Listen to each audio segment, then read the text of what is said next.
Estudio de Rorschach, 12 de octubre, 1985. Esta ciudad me teme.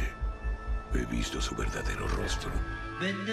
The Watchmen no es solamente una de las mejores novelas gráficas de todos los tiempos y uno de los principales representantes del género de los superhéroes, sino que también es una muy relevante pieza de literatura y arte que consigue elevar de una manera magistral cada uno de los elementos que conllevan desarrollar un cómic, y se aprovecha de cada uno de estos elementos para poder contarnos esta historia.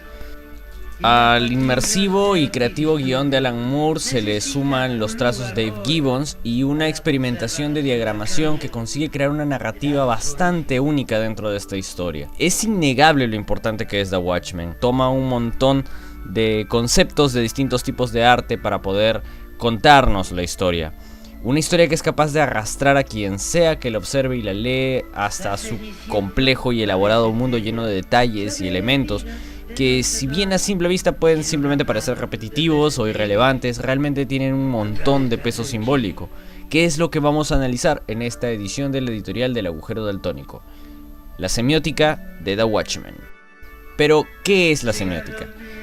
Es la ciencia que estudia las señales, los signos y los símbolos como elementos del ser humano. ¿Por qué son importantes? Porque forman parte del inconsciente de cada uno de nosotros. Y porque lo dice el guión de David.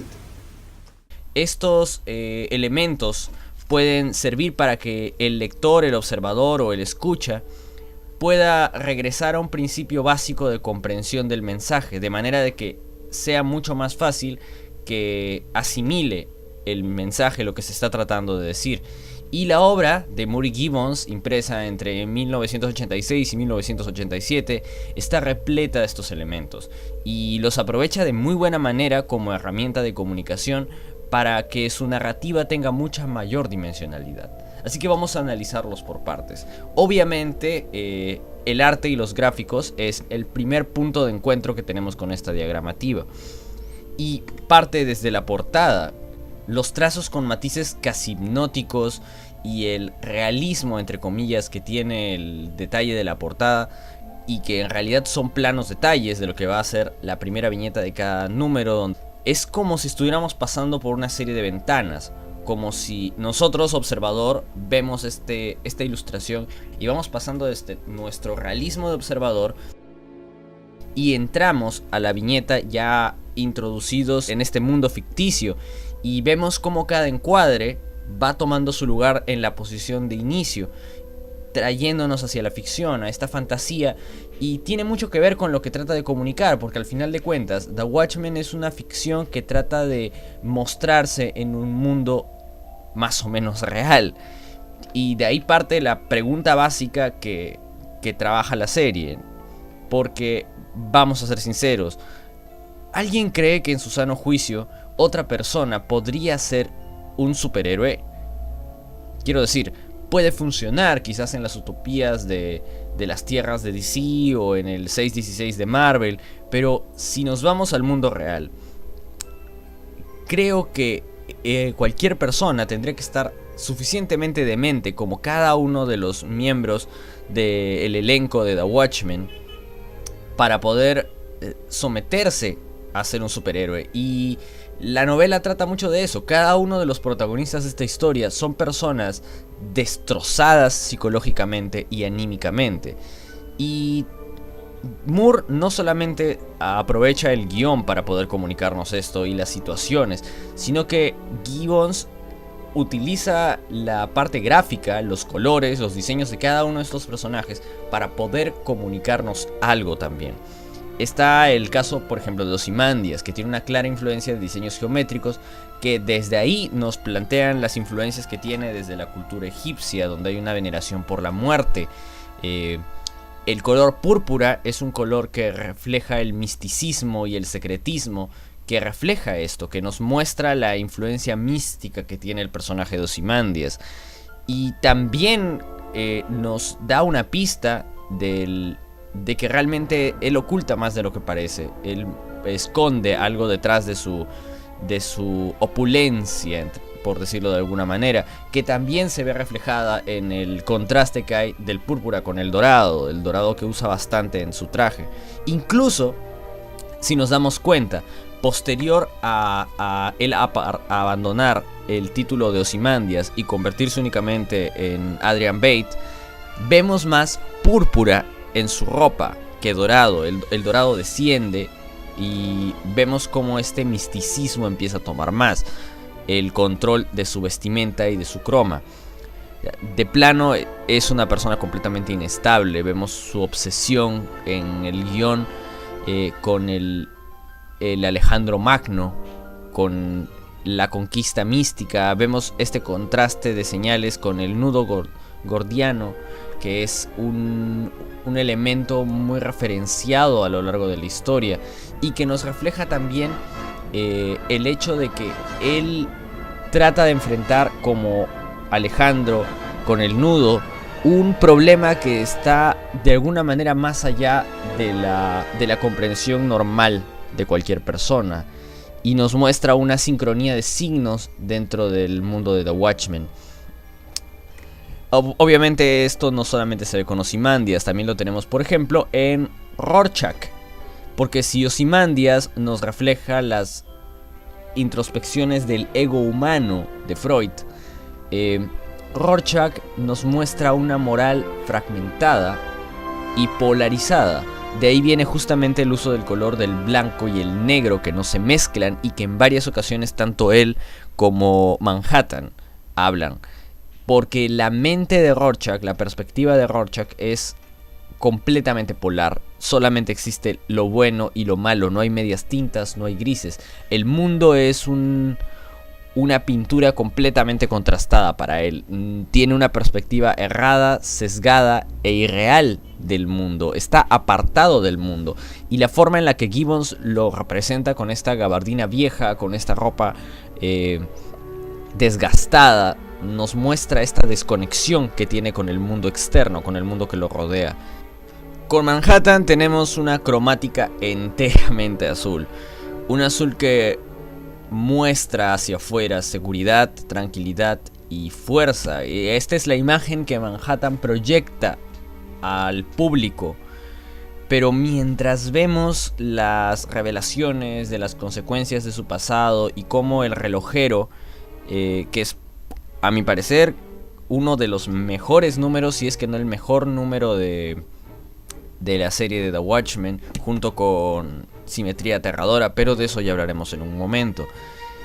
Vemos cómo el relojero despedaza su voluntad, su esperanza, su perspectiva no solo de la humanidad, sino también de sí mismo. Y después veremos cómo en la roja superficie de Marte, ante la presencia de su amada Sally, él termina destrozando casi todos los conceptos que él tiene de sí mismo y de la vida, que es una perspectiva que él tiene de alguna manera, como lo refleja ese color, segura, tranquila, y es lo que él trata de alcanzar mientras le cuenta todas estas cosas a Sally, pero que al final tiene que reevaluar a sí mismo. Y tampoco es accidental que sea Marte, que el color de Sally sea el amarillo y que sean exactamente ellos dos, porque en el contraste alquímico son el rojo y el amarillo el reflejo del hombre y de la mujer, que es lo que al final de cuentas trata de representar este momento. Ahora, Sally, Silk Spectre y Night Owl buscan reflejarnos al hombre común. Son personas patéticas, son personas quebradas, ambos tienen un montón de conflictos psicológicos e internos, y a través de sus ojos es que debemos escuchar la historia. Nosotros vemos a través de estas miradas traumatizadas, frágiles y vulgares lo que está sucediendo alrededor. Ni siquiera estamos observándolo desde la perspectiva de Rorschach, porque Rorschach, como les digo, tiene una visión sesgada del mundo. Si bien es el que está narrando la historia, con quienes deberíamos identificarlos son con Spectre y con Night Owl, porque nosotros somos como ellos. Somos pasajeros y hasta cierto punto somos observadores de cómo se está escribiendo esta realidad. Y después está protagonista ausente, que es el comediant, que es de alguna u otra manera una representación quebrada y realista del sueño americano. Es una premonición brutal de lo que se puede convertir el exceso de libertades de los más poderosos, de un gobierno sin límites, de un gobierno sin control.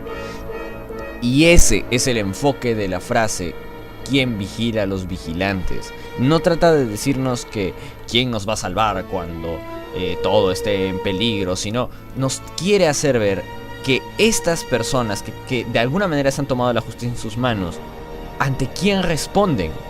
¿Quién se hace responsable por sus actividades? Porque estas personas están en el borde de la locura. Nos trata de decir que estos tipos a quienes les hemos otorgado la capacidad de protegernos y de cuidarnos, en realidad están quebrados y son incluso peores que nosotros en algún aspecto.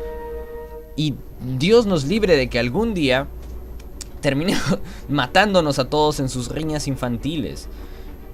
La obra no solamente se basa en los colores de los trajes para poder representarnos este mensaje, sino también aprovecha mucho la estructura y la diagramación de The Watchmen. Tiene un ritmo narrativo en una estructura de 9 paneles simétricos que compone Gibbons, otorgándole al guión un control mayor sobre la velocidad a la que es leído. A ver, ¿cómo funciona esto? Se supone que debes tomarte un tiempo para leer y comprender cada una de esas 9 viñetas en un tiempo X. Y este estándar es pocas veces abandonado para hacer que los recuadros sean más grandes, por ejemplo, haciendo que te tome más tiempo, de modo que la escena tenga más peso y más tensión. Ayuda al suspenso. Y cuando se acortan las viñetas para hacer más rápida la secuencia, crea momentos de tosquedad y de violencia.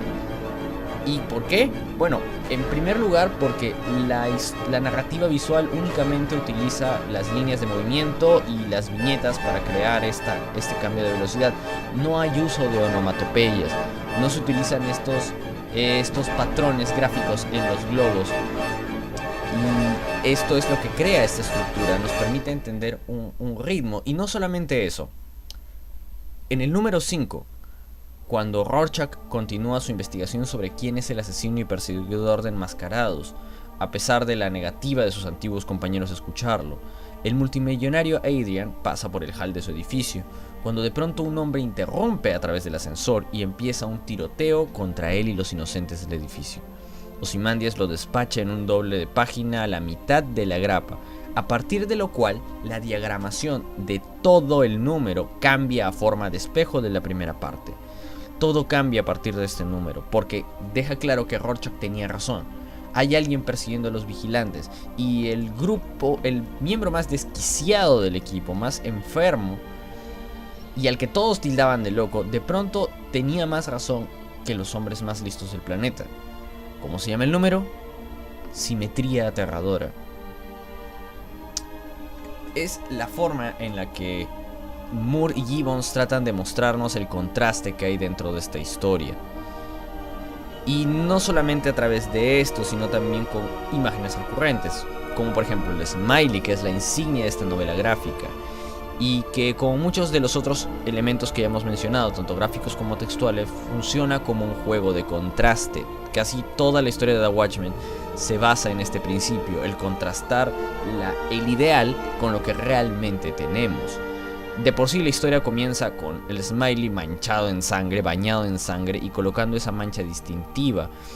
Y vemos también cómo pasa de estar colgada en la solapa del violento comediant a la del psicótico Rorschach. La vemos en Marte, delante del quebranto de Silk Spectre y el descubrimiento de la humanidad del Dr. Manhattan.